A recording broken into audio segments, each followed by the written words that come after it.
Ibu Bapak, saudara-saudara yang terkasih, bersama-sama kita akan membaca dan merenungkan firman Tuhan dalam Pekan Keluarga GKP. Mari kita bersatu hati, kita berdoa. Tuhan, terima kasih untuk setiap kasih dan penyertaan-Mu dalam kehidupan kami dan bersama-sama dalam Pekan Keluarga GKP. Kami umat-Mu akan membaca dan merenungkan firman Tuhan. Mampukan kami untuk mengerti, memahami, bahkan juga untuk melakukannya dalam kehidupan kami.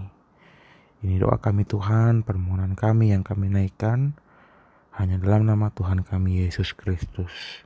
Amin. Pembacaan kitab kita dari 1 Korintus 5 ayat 9 sampai 13. Demikian firman Tuhan. Dalam suratku telah kutuliskan kepadamu supaya kamu jangan bergaul dengan orang-orang cabul. Yang kumaksudkan bukanlah dengan semua orang cabul pada umumnya dari dunia ini, atau dengan semua orang kikir dan penipu, atau dengan semua penyembah berhala. Karena jika demikian kamu harus meninggalkan dunia ini. Tetapi yang kutuliskan kepada kamu ialah supaya kamu jangan bergaul dengan orang yang sekalipun menyebut dirinya saudara adalah orang cabul, kikir, penyembah berhala, pemfitnah, pemabuk atau penipu. Dengan orang yang demikian janganlah kamu sekali-kali makan bersama. Sebab dengan wewenang apakah aku menghakimi mereka yang berada di luar jemaat? Bukankah kamu hanya menghakimi mereka yang berada di dalam jemaat? Mereka yang berada di luar jemaat akan dihakimi Allah. Usirlah orang yang melakukan kejahatan dari tengah-tengah kamu.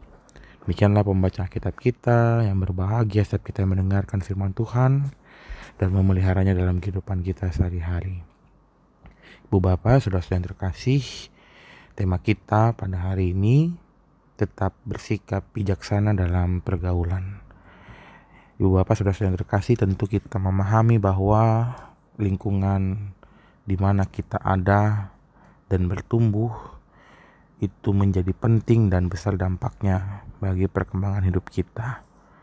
Orang-orang yang di sekeliling kita terkadang menentukan bagaimana diri kita terbentuk dan menjadi seperti apa kita kelak.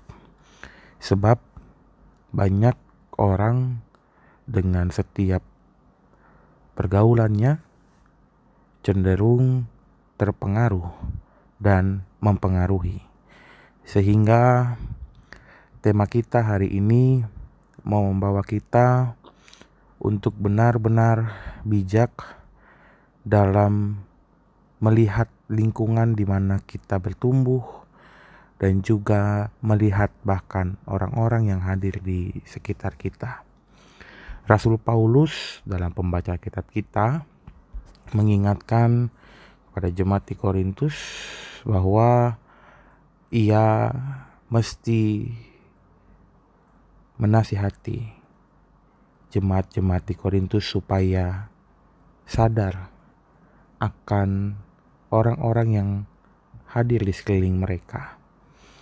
Tentu Rasul Paulus punya pemahaman dan juga pandangan bahwa orang-orang Korintus dengan dinamika kehidupan yang begitu majemuk mungkin saja dipengaruhi dan mempengaruhi. Tetapi yang menjadi ajakan Paulus ialah bahwa jemaat-jemaat di Korintus diminta untuk tidak salah dalam memilih sahabat dan pergaulan. Rasul Paulus bukan mau mengajak orang-orang Korintus untuk menarik diri dari orang-orang yang kita jumpai, tetapi justru untuk menjaga diri kita dari pengaruh yang tidak baik dari lingkungan kita. Paulus bahkan menyampaikan dalam suratnya, bahasa yang dipakai adalah tetapi yang kutuliskan kepada kamu ialah supaya kamu jangan bergaul dengan orang yang sekalipun menyebut dirinya saudara, tetapi melakukan hal-hal yang tidak berkenan di hadapan Allah. Saudara dipakai dalam konotasi Paulus untuk mengingatkan bahwa mungkin saja ada banyak orang-orang terdekat kita tetapi memiliki pengaruh yang buruk, maka kita perlu untuk berhati-hati, berjaga-jaga supaya kita tidak terpengaruh dan justru menjadi pribadi-pribadi yang buruk. Inilah Bapak Ibu saudara-saudara terkasih yang hendak diingatkan bagi setiap kita.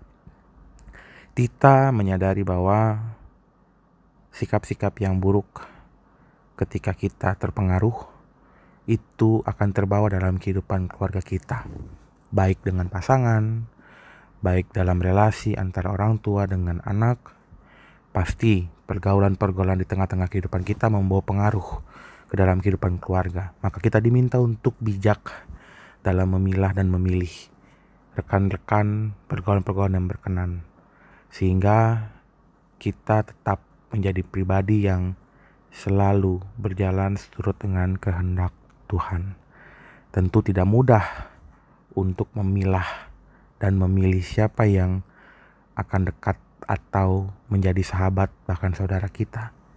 Tetapi kita diminta untuk benar-benar menyaring, bukan pilih-pilih dalam artian yang buruk, tetapi memilih kalau memang ada rekan, teman, saudara kita yang memang melakukan hal yang tidak baik, ketika kita nasihati tetapi belum juga mau berubah, ada kalanya kita perlu menarik diri dari mereka sehingga kita tidak terjebak dan bahkan menjadi sama dengan mereka. Kiranya firman Tuhan dapat menjadi perenungan bagi setiap kita pada hari ini dalam pekan keluarga Gereja Kristen Pasundan. Dan kiranya Tuhan senantiasa memberkati Ibu Bapak saudara-saudara terkasih dalam kehidupan secara pribadi, di tengah-tengah keluarga maupun persekutuan. Amin.